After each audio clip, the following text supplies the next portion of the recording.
Mayor KSRTC driver തർക്കത്തിൽ driver Yadu നൽകിയ ഹർജിയിൽ തിരുവനന്തപുരം മേയർ ആര്യ രാജേന്ദ്രനെതിരെ കേസെടുക്കാൻ പോലീസിന് കോടതി നിർദ്ദേശം നൽകിയതോടെയാണ് ജാമ്യമില്ലാ വകുപ്പ് പ്രകാരം കേസെടുത്തത്.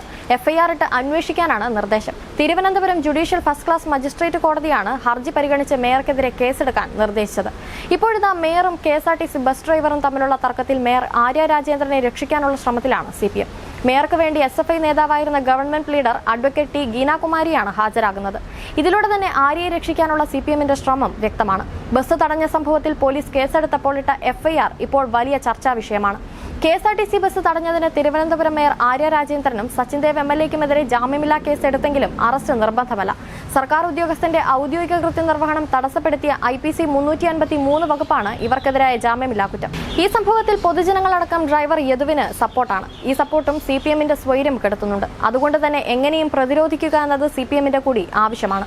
മേയറുടെ ഈ നടപടിക്കെതിരെ പാർട്ടിയിലും രണ്ട് തട്ടിലാണ് അണികൾ. എന്തും കാണിക്കാമെന്ന മേയറുടെ ധാർഷ്ട്യം സഹിക്കാൻ കഴിയില്ലെന്ന അഭിപ്രായമുള്ളവരാണ് ഒരു വിഭാഗത്തിലുള്ളത്.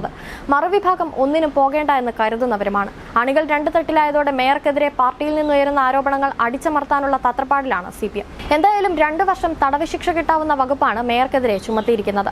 ജാമ്യമില്ലാ കുറ്റം ചുമത്തിയെങ്കിലും മേയർക്കും MLAയ്ക്കും മുൻകൂർ ജാമ്യത്തിന് ശ്രമിക്കാം. സർക്കാർ നിലപാട് ഇതിൽ നിർണായകമാകും. പ്രതിസ്ഥാനത്ത് മേയറും MLAയുമായതിനാൽ അന്വേഷണവുമായി സഹകരിക്കുമെന്ന് സർക്കാർ അറിയിച്ചാൽ മുൻകൂർ ജാമ്യം കിട്ടും. മേയർക്കും MLAയ്ക്കും മുൻകൂർ ജാമ്യത്തിനായി കോടതിയിൽ ഹാജരാവേണ്ടി വരില്ലെന്നും അഭിഭാഷകരെത്തിയാൽ മതിയെന്നും നിയമവിദഗ്ധർ പറയുന്നു. മുൻകൂർ ജാമ്യം അനുവദിച്ചാൽ 2 ജാമ്യക്കാരെ ഹാജരാക്കി ജുഡീഷ്യൽ മജിസ്ട്രേറ്റ് കോടതിയിൽ നിന്ന് ജാമ്യം പ്രാബല്യത്തിലാക്കണം. മേയർക്കും കൂട്ടർക്കുമെതിരെ തെളിവ് നശിപ്പിക്കലിന് 7 വർഷം തടവ് ശിക്ഷ കിട്ടാവുന്ന വകുപ്പ് ചുമത്തിയിട്ടുണ്ടെങ്കിലും ഇത് ജാമ്യം കിട്ടുന്ന വകുപ്പാണ്. പക്ഷേ കുറ്റം ചുമത്തിയാൽ വിചാരണ സെഷൻസ് കോടതിയിലായിരിക്കണം. പൊതുശല്യം ഉണ്ടാക്കിയതിനുള്ള വകുപ്പിന് 200 രൂപ പിഴശിക്ഷയുള്ളൂ. അന്യായമായി തടഞ്ഞുവെക്കലിന് 1 മാസം തടവും പിഴയുമാണ് ശിക്ഷ. പൊതു ഉദ്ദേശത്തോടെ കുറ്റകൃത്യത്തിന് ശിക്ഷിച്ചാൽ 5 പ്രതികളും ഒരുപോലെ അത് അനുഭവിക്കണം. മെമ്മറി കാർഡ് കാണാതായതിനെക്കുറിച്ച് പ്രത്യേകമായി അന്വേഷിക്കേണ്ടി വരും. മേയർ MLA ബന്ധുക്കളടക്കം 5 പേർക്കെതിരെ ചുമത്തിയ അതിക്രമിച്ചു കയറൽ കുറ്റം കേസിൽ നിലനിൽക്കില്ലെന്ന് നിയമവിദഗ്ധർ പറയുന്നു. KSRTC bus പൊതുസ്വത്താണ്.